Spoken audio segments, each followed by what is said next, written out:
हमारे यहाँ के एक स्टाफ है, अभी रिसेंटली कल ही एक कैंप लगा था सर, उसमें उनको कभी पता नहीं था, उन्होंने रैंडमली कल अपना एक शुगर चेक कराया, उनका लेवल था 422, ही वॉज अनअवेयर।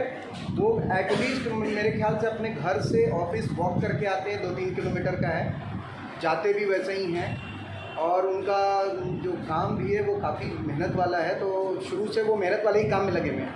ये सर मेरा एक क्वेश्चन है। दूसरा क्वेश्चन सर, इसका फैमिली जेनेटिक कुछ इसका है, और तीसरा सर, पोस्ट कोरोना काफ़ी लोगों में जिसमें बिल्कुल नहीं था, वो कोरोना के दौरान हुआ, उसका सर रीज़न क्या है, ये भी थोड़ा सर एक बार बता देंगे। बहुत बहुत धन्यवाद सर। बहुत ही देखिए, जैसा हम भी एग्जाम्पल दे रहे थे और जैसा बात है, इस ऑफिस में आप लोग रेगुलर चेकअप करा रहे हैं, और देखिए एक व्यक्ति को पता करता है तो उसका एक व्यक्ति भी अगर हो जाता है तो उसको कॉम्प्लिकेशन से बचाया जा सकता है आगे चलते हुए। ये देखा गया है कि जैसा हमने भी एग्जाम्पल दिया कि गाँव में आजकल जो मेहनत का छात्र है, 50,000 अपेक्षा और उससे 400 चीनी आती है। उसका कारण है कि बीटा सेल पर जो अटैक हो रहा है खाने के कारण से, इंसेक्टिसाइड, पेस्टिसाइड, पानी का पोल्यूशन, इसका पोल्यूशन, और जेनेटिकली हम ज़्यादा वल्नरेबल हैं अन्य पॉपुलेशन से बीटा सेल के डायमेंशन। तो वॉक फॉर लाइफ की प्रासंगिकता है, प्रासंगिकता ये है कि अगर वो चलते नहीं अभी, तो शायद अभी वो उस स्थिति में रहते जिस स्थिति में कल उनके के 400 वाले खड़े हैं। अगर वो नहीं चलते तो उनका हो सकता था कि एंड ऑर्गन डैमेज अभी तक हो गया होता। 400 वर्ग कितने साल से पता नहीं है, इसलिए आंखों की रोशनी या किडनी का इश्यू या हार्ट का इश्यू चलने से कुछ हद तक मिटिगेटिव एक्शन हो। तो वॉक फॉर लाइफ एक ऐसा चीज है जो कि आपको उससे प्रिवेंट कर सकता है, लेकिन अगर आपका वॉक करने के बाद लाइफ स्टाइल मॉडिफिकेशन के बाद भी चीनी बढ़ी आई है तो आपको दवाई का सहारा लेना ही लेना पड़ेगा। ये करेगा कि जैसे इसको इंसुलिन की मात्रा की बहुत अधिक आवश्यकता है, अगर आप वॉक कर रहे हैं, आप एक्सरसाइज कर रहे हैं, आप अपना डाइट रेगुलेट कर रहे हैं, तो आपको उसकी मात्रा बहुत कम की जरूरत पड़ेगी।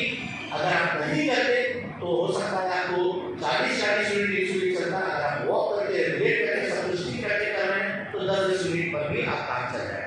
लेकिन ये एक दूसरे को सप्लीमेंट करता है, ये नहीं है कि वॉक करेंगे तो आपको शुगर नहीं होगा। शुगर होगा, हो सकता है कि हो जाए, लेकिन उसके जो साइड इफेक्ट्स हैं, इसकी डैमेज है वो कम है। दूसरी चीज थी कि फैमिली हिस्ट्री का स्ट्रॉन्ग प्रेडिक्टर हो गया है कि कुछ केसेस हम लोग देख रहे हैं जिसमें यंग 50 साल फैमिली हिस्ट्री कार्डियक इश्यूज की रही। फादर को 55-56 में उनके बाईपास सर्जरी हुई, अंकल को है, इसको है, ग्रैंडफादर को नहीं है। और ये जो व्यक्ति है पूरी तरह से परफेक्ट लाइफ स्टाइल वाले, न डायबिटीज, न ब्लड प्रेशर, कोलेस्ट्रॉल, मोटा मोटी वाले एवरेज वाला controlled, sound sleep, 7 hours sleep, मैंने कोई उसके लाइफ स्टाइल में और कोई उसके पैरामीटर्स में कोई गड़बड़ी नहीं देखी गई। जस्ट डायबिटीज हुआ, बहुत लोग समझ नहीं पाए कि ये डायबिटीज क्या है क्या नहीं है, गैस के वाले रिलीफ नहीं हुआ। सीधी कोरोनरी एंजियोग्राफी कराई, नॉन इन्वेसिव है, आसान बहुत तरीका है जांचने का। 3 आर्टरी जो यहाँ सप्लाई करती है हार्ट की, तो उसमें एलिवेट होता है सबसे important artery, left entry, left circumflex artery जो दूसरा नंबर का आर्टरी है, 90% ब्लॉक। दिल्ली है एंजियोग्राफी हुई, सेम फाइंडिंग सीधी कोरोनरी एंजियोग्राफी वाली है, 90% ब्लॉक लेफ्ट सर्कमफ्लेक्स। एक छोटा सा इंसिडेंट था, लेकिन मेरा कहने का यही मतलब है, न तो उनको डायबिटीज, न तो उनको blood pressure, regular exercise, diet control, न नोबीज, कोई पैरामीटर नहीं, कोई एक पैरामीटर फैमिली हिस्ट्री स्ट्रॉन्ग। आज के दिन में जेनेटिक एक्सप्रेशन डायबिटिक फैमिली में है, इसलिए हम लोग बोल रहे थे अगर आपको रिस्क है कोई फैमिली में, फादर मदर चाचा चाची है, तो आप जरूर से टेस्ट कराते हैं ब्लड प्रेशर का, डायबिटीज का। बहुत स्ट्रॉन्ग प्रीडिस्पोजिशन, 50% जेनेटिक, 50% इन्वायरमेंटल, ऐसा माना जाता है। लेकिन अब देखा जा रहा है उससे भी ज़्यादा जेनेटिक,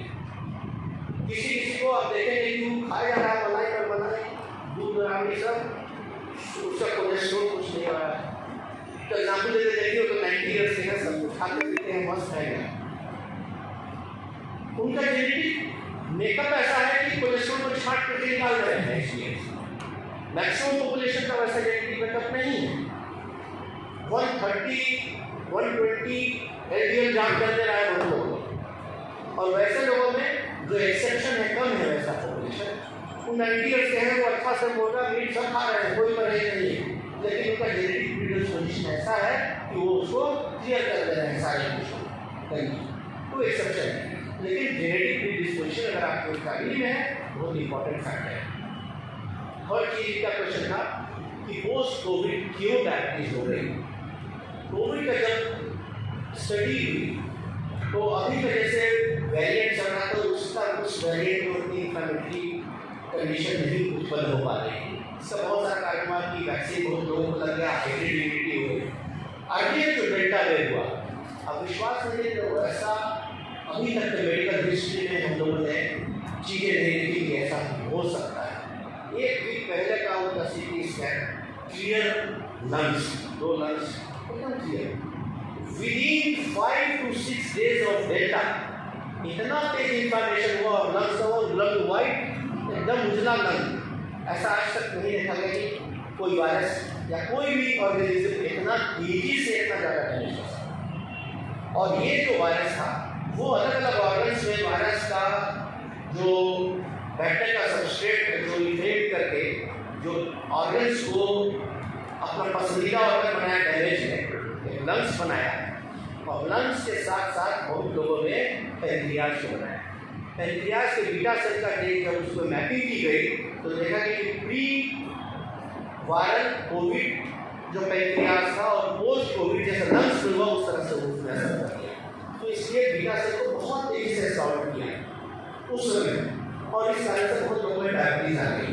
लेकिन बहुत लोगों में लंग्स वाला तो पैथोलॉजी फाइब्रोस हो गया, बहुत रिवर्स नहीं कर पाया, लेकिन बहुत लोगों में डायबिटीज की रिवर्सिबिलिटी देखी गई। जब कुछ पेशेंट्स को लोग कहते हैं सीनियर डॉक्टर के हैं, उनको जब कोविड हुआ घर में मैनेज हो रही थी, अब आगे उसका कॉम्प्लिकेशंस भी नहीं आएगा। लेकिन किसी को अगर एकदम हाई है उस समय नहीं करना है, जब आपका कंट्रोल पे आ जाए बीपी तब करना है।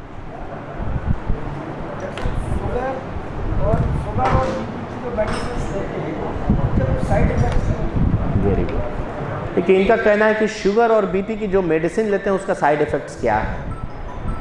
शुगर की बहुत सारी दवाइयाँ हैं, जैसे मेटफॉर्मिन है, ग्लिमेपेराइड है, अभी SGLT2 इनिबिटर आया है जो पेशाब से निकालता है, DPP4 इनिबिटर आया है। तो जो मेजर साइड इफ़ेक्ट्स शुगर की मेडिसिन की है ना,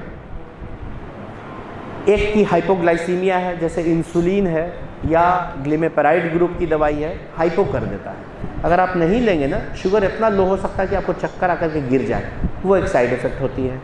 दूसरी साइड इफ़ेक्ट देखी जा रही है कि अगर किसी को किडनी इशू है, किडनी बढ़ा हुआ है, क्रिएटिनिन बढ़ा हुआ है, 4 है 5 है, उस समय मेटफॉर्मिन नाम की शुगर की दवा नहीं देते हैं, किडनी को और डैमेज कर सकता है। वो जिसको लीवर प्रॉब्लम में है उसको मेटफॉर्मिन नाम की दवाई नहीं देते हैं, क्योंकि लीवर पर भी SGPT बढ़ा सकता है। उनके लिए आइडियल कंडीशन के लिए बीच में हम लोग इंसुलिन देते हैं, और इंसुलिन में भी बहुत सारी ऐसी दवाइयाँ आई हैं जो लॉन्ग एक्टिंग हैं और हाइपो की टेंडेंसी जिसमें बहुत कम है। अभी बहुत सारी ऐसी दवाइयाँ भी आई हैं जो आपके वेट को कंट्रोल में भी रखती हैं। कुछ शुगर की दवाई से वेट बढ़ता है, कुछ शुगर की दवाई से वेट घटता है। SGLT2 इनिबिटर का एक इफ़ेक्ट है कि वो आपके वेट को रिड्यूस करता है। अगर आप 3 से 4 किलो, अगर आप बहुत दुबले पतले हैं और बहुत हाई आपका शुगर चल रहा है, उस समय वो दवाई नहीं दी जाती है, क्योंकि उसका साइड इफ़ेक्ट से आपको और कैटाबोलिक इफेक्ट होगा और कीटोसिस हो सकती है, बहुत सीवियर कंडीशन हो सकता है। तो दुबले पतले में बहुत हाई शुगर में उस तरह की ओरल दवाई नहीं दे करके हम लोग इंसुलिन से ट्रीट करते हैं। तो अलग अलग किस्म की दवाइयों की अलग अलग ये होती है साइड इफ़ेक्ट्स। जैसे ब्लड प्रेशर की दवाई, उसमें भी बहुत सारी अलग अलग दवाइयाँ हैं। एक बीटा ब्लॉकर दवाई हुआ करती थी जिसको हार्ट रेट के साथ हार्ट धड़कन भी बहुत तेज़ रहती है और बीपी भी बहुत तेज़ रहता है, उसमें वो आइडियल दी जाती है कि धड़कन भी कंट्रोल करता है, बीपी भी कंट्रोल करता है। किसी किसी में यंग एडल्ट में अब तो नए उसकी आ गई है नई सीरीज़ की नई जनरेशन की बीटा ब्लॉकर आ गई है जो उतना इफेक्ट नहीं करता, लेकिन यंग एडल्ट्स में पोटेंसी को या फिर सेक्सुअल इफेक्ट को कमज़ोर करता है। या किसी किसी में कोई दवाई जो होती है बीपी की वो प्रेगनेंसी में नहीं देते हैं, क्योंकि वो प्रेगनेंसी में डिफरेंट ऑर्गन्स पर असर कर सकता है, बच्चों पर असर कर सकता है। तो प्रेगनेंसी में बीपी की दवाई बहुत सेलेक्टेड दी जाती है जो कि उसका साइड इफेक्ट नहीं आए उसमें। तो इस तरह से अलग अलग पर्टिकुलर पर्सनालिटी या व्यक्ति इंडिविजुअल के लिए इंडिविजुअल टाइप की दवाई बेस्ट सूट करती है। धड़कन के साथ वाले के लिए अलग, कोलेस्ट्रॉल और सब कार्डियक इश्यूज आई भी उसके लिए अलग। तो इस तरह से डिफरेंट पॉपुलेशन के लिए डिफरेंट है, लेकिन साइड इफ़ेक्ट कुछ कुछ हो सकते हैं। लॉन्ग टर्म में देखा गया है कि जितना बेनिफिट इफेक्ट है अगर आपको बीपी है खाने का, और अगर आप नहीं खाते हैं तो जितना आपका डैमेजिंग इफेक्ट है आपके वेसल्स पर वो कई गुना ज़्यादा है। इसलिए एडवाइस किया जाता है कि अपने को दवाई। पेरेंट्स बच्चे स्कूल के गेट पे खड़े हैं, 2 बजे से लाइन लगाए, मेरा बच्चा का एडमिशन होगा। बहुत से बच्चे का स्ट्रेस शुरू हो रहा है, स्कूल में दाखिला हो गया, मैट्रिक में आए, कहाँ एडमिशन होगा, उसके बाद कहाँ नौकरी लगेगी, 50 सीट का एप्लीकेशन है, विद इन नो टाइम उसमें आपको अर्जी आ जाती है कि हमें नौकरी चाहिए। तो स्ट्रेसफुल लाइफ, नौकरी मिल गई तो नौकरी बचेगी कि नहीं, आगे का तनाव, तो पूरी तरह से तनावग्रस्त जिंदगी है। एक बहुत बड़ा फैक्टर है जो कि आज के दिन में क्रोनिक प्रिवेंटिबल डिजीजेस को बढ़ा दे रहा है। दूसरी चीज जो मॉडिफिकेशन बहुत जरूरी हुई है, इसके बारे में फिर चर्चा करेंगे कि क्या महसूस कर रहे हैं कि क्यों ऐसा बढ़ा है। आज हम सब का जो बुनियादी चीज है जिसमें बच्चा पैदा किया जब तक कि वो मृत्यु को प्राप्त होता है तब तक दो चीज है, भोजन, हवा, और दोनों हमारे देश के अंदर में इतनी ज्यादा पोल्यूटेड हो गई है जिसका अंदाजा नहीं है। जो सब्जियां, जो चीज हम लोग खा रहे हैं उसमें पेस्टिसाइड्स की मात्रा से काफी कई ज्यादा, जितने प्रोसेस्ड फूड हम लोग खा रहे हैं, डिब्बा बंद खाना खा रहे हैं, उसमें केमिकल प्रोसेसिंग इतनी है जो कि शेल्फ लाइफ होती है कि 1 साल 2 साल का खाना रखा हुआ है, रूम टेम्परेचर खराब नहीं हो रहा, केमिकल